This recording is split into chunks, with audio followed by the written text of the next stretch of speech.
मायका और ससुराल।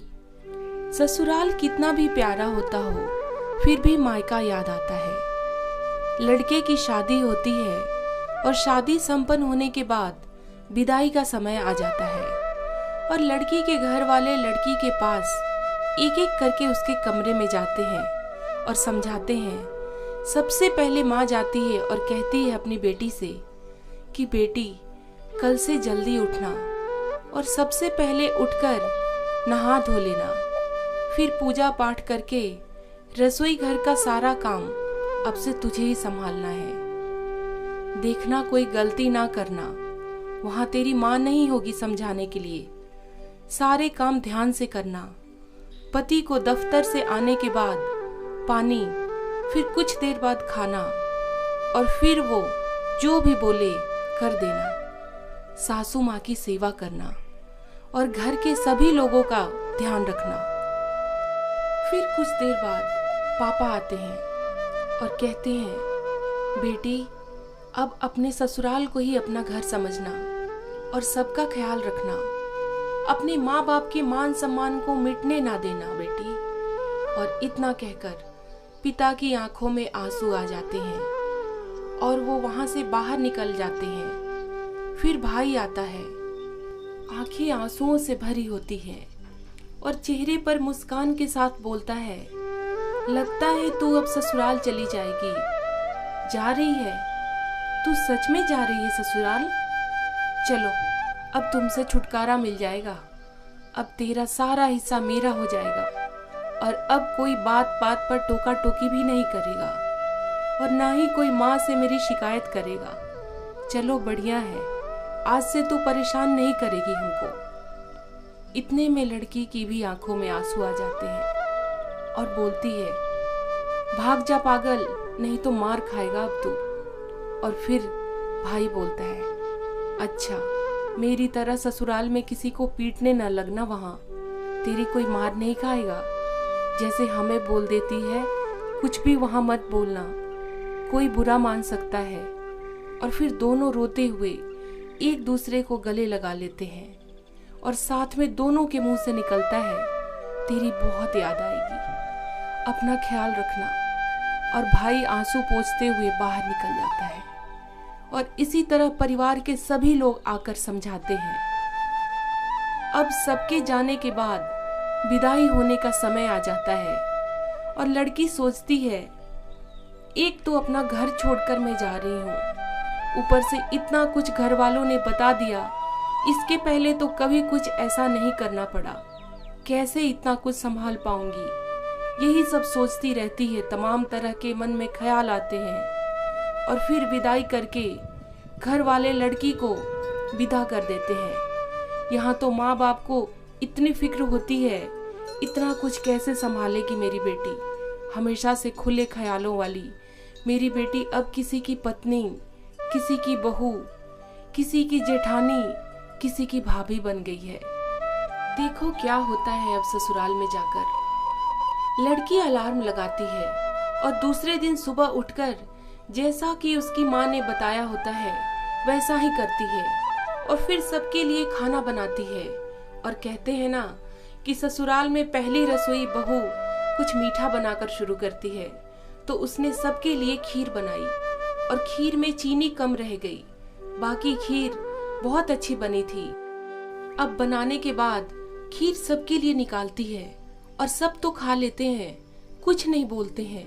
फिर सास जाकर बेटा और पति जहाँ बैठे होते हैं वहां पर कहती है, लगता है घर वालों ने कुछ सिखाया नहीं है।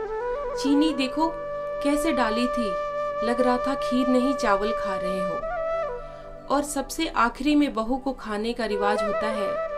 पहले तो चख कर देख भी नहीं सकती, अब वो खाकर देखती है तो सोचती है चीनी तो कितनी कम डाली है। देखो मैं सोच रही थी कोई गड़बड़ ना हो जाए, और हो ही गई। लेकिन कितने अच्छे हैं सभी लोग, हमसे कुछ कहे भी नहीं। फिर सोचती है चलो दूसरे दिन कोई गड़बड़ नहीं होने देंगे। लेकिन लड़की की माँ बाप का फोन आता है और पूछते हैं, बेटी सब अच्छे से कर लिया, कोई गड़बड़ तो नहीं की ना? और वो बोलती है, इतना सोचे थे फिर भी खीर में चीनी बहुत कम रह गई। लेकिन आप परेशान ना हो, कल से कोई गड़बड़ नहीं होगी। यहाँ के लोग बहुत अच्छे हैं, किसी ने कुछ नहीं बोला। और फिर रात में पति आता है रूम में और बोलता है, कैसी खीर बनाई थी मम्मी, क्या सोच रही होंगी, कितनी फीकी थी, कल से ध्यान देकर बनाना। इसी तरह वो लड़की घर के सभी काम काज सीख जाती है। कल को सारा दिन मस्ती करने वाली लड़की अब एक पत्नी और बहू और भाभी बन जाती है। कुछ दिनों बाद उसके घर वाले आते हैं और उसको देखते हैं। इतना ज्यादा अंतर पहले और अब में। लड़की कहती है, कहीं कोई बुला रहा है, भाभी मेरा ये सामान कहाँ रखा है? और पति बोलता है, अरे नाश्ता लग गया, दफ्तर के लिए लेट हो रहा है। सासू माँ बोलती है, बहू जल्दी से टेबल साफ करके सबका नाश्ता लगाओ, माँ पापा आए हैं, ध्यान नहीं दे रही। और तुम्हारे ससुर जी को भी निकलना है।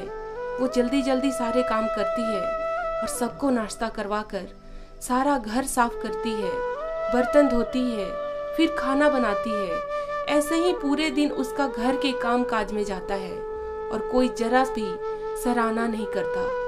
ये सब देख माँ बाप के आंखों में आंसू आ जाते हैं।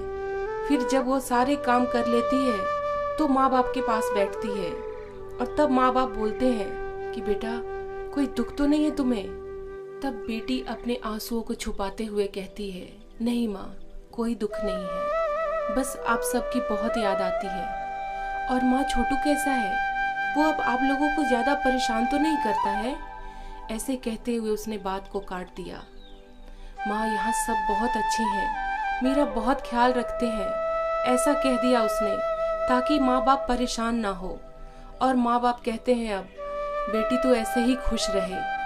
अच्छा बेटी, अब हम लोग चलते हैं। जब माँ बाप चले जाते हैं तब जाकर कमरे में छुपकर बहुत रोती है और खुद से ही बातें करती है कि क्या बताऊँ माँ, मेरी तो पूरी जिंदगी ही बदल गई है।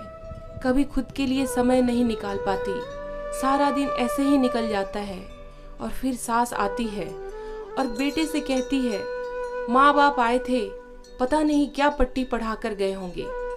दोस्तों, ऐसा बहुत लोगों के साथ होता है।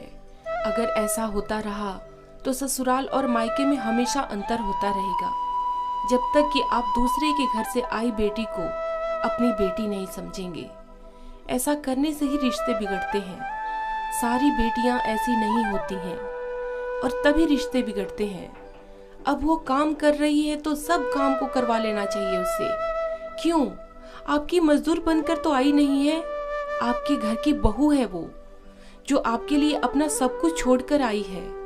अब आप लोग ऐसे करेंगे तो सास ससुर और माँ बाप, ससुराल मायका में हमेशा फर्क होता रहेगा। हम बदलेंगे तभी युग बदलेगा। इसलिए पहले हमें अपने आप को बदलना होगा।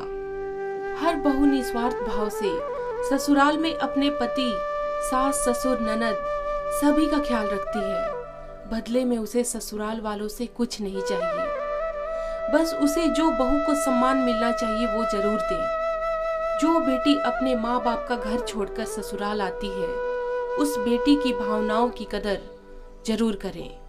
मिलते हैं नई कहानी के साथ। जय हिंद, जय भारत।